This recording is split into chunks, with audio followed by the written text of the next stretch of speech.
Nous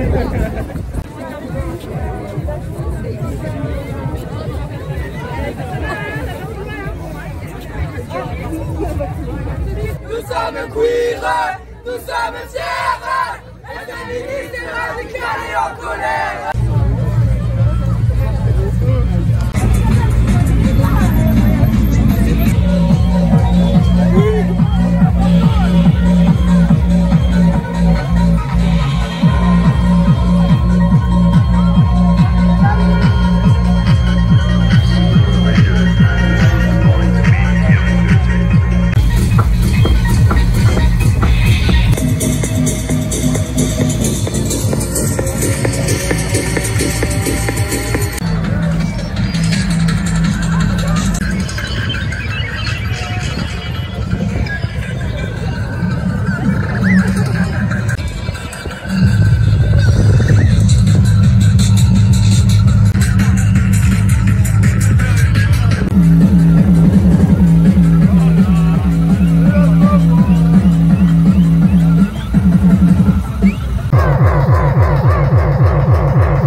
Salut!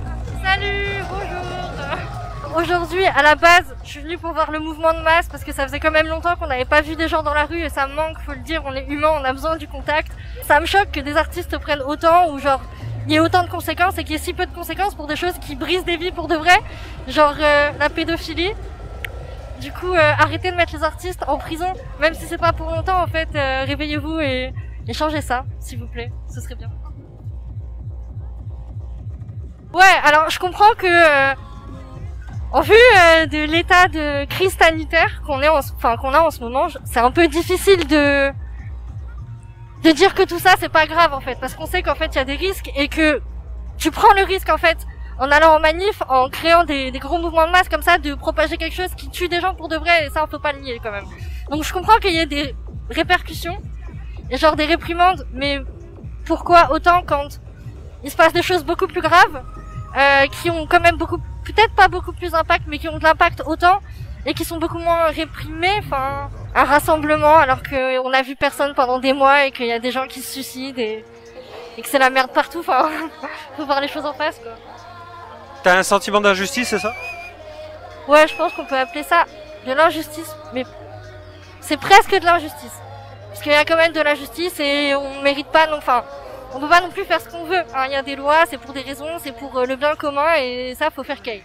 Mais pas autant. Alors moi, je suis étudiante, oui. Du coup, normalement, je suis étudiante à Londres. Normalement, j'habite à Bordeaux. Du coup, je suis partie. Là, je suis revenue depuis décembre. Je sais qu'à l'étranger, c'est un peu comme ici.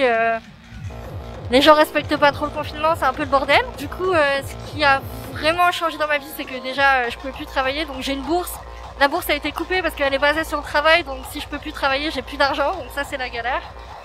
Et ça a été comme ça pour beaucoup de mes camarades.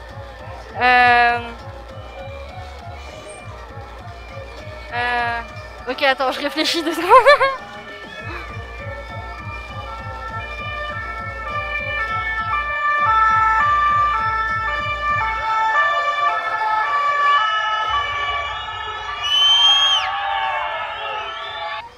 Quand même, genre cette situation, cette crise sanitaire, ça a vraiment impacté la vie étudiante pour moi et pour beaucoup de personnes.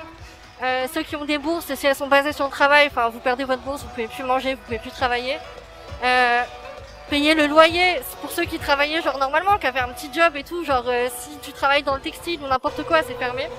Enfin là, normalement c'est la période où on doit s'inscrire en master, mais payer 20 000 balles pour être en ligne, ça fait quand même vraiment mal et même là en fait on voit qu'on n'a pas la qualité d'éducation qu'on devrait avoir. Est-ce que ça veut dire qu'on va être une génération où va y avoir un décalage en fait avec ceux d'avant qui ont eu une éducation normale et nous on va arriver dans le monde du travail moins préparés? Est-ce qu'on va trouver du travail? Parce que déjà on n'a pas assez pour ceux qui devaient trouver du travail à ce moment-là. Donc quand nous on sort de l'école, on travaille où? Vu que personne travaille déjà, donc ils vont pas prendre genre des nouvelles personnes. Moi je travaille dans le cinéma, genre je suis en alternance, du coup je travaille normalement, mais là je travaille plus et je fais mes études. Du coup là je fais juste mes études et ouais là je suis complètement à l'arrêt. Enfin, on a eu quelques tournages sur des plus grosses productions où j'étais stagiaire, mais vas-y c'est 2 jours dans le mois, tu peux pas manger. Enfin, c'est pas possible. C'est mon rêve. Moi j'aimerais bien vivre de ça, mais c'est pas possible là. Et je pense qu'il y en a plein qui ont peur. Il y a quand même un taux de dépression qui a monté en flèche. Et enfin, il y a eu des études, hein. Donc voilà. Il y a des gens qui ont pris leur vie. Enfin, ils se sont suicidés. Et je trouve que on sait que c'est lié à la situation parce que ça arrive maintenant et que genre les suicides montent en flèche aussi. Donc je sais qu'on peut pas nous libérer, qu'on peut pas nous dire sortez dans la rue et qu'on peut pas nous dire faites ce que vous voulez, mais je sais pas, j'aimerais bien avoir un espoir, mais pour l'instant, vraiment, j'ai l'impression qu'il y a rien. Vraiment. Ouais. Alors oui, ça fait tellement du bien. Alors moi, je vous avoue que genre j'ai vraiment respecté le confinement à la lettre. Tous mes potes allaient en soirée et tout, j'avais super peur. Parce que mes grands-parents ont 80 ans et je suis avec eux, donc voilà. Et c'est un peu le choix entre est-ce que je prends le risque de tuer les personnes qui m'ont élevé ou est-ce que je vais faire la fête avec mes potes mais je suis pas bien quoi. Et du coup là c'est la première fois que je sors et que je fais vraiment soirée et que t'as l'impression d'être en teuf mais t'es pas en teuf, t'es devant le palais de justice. Du coup c'est vachement cool, ça fait du bien si c'est juste une fois je la prends Et merci tout le monde.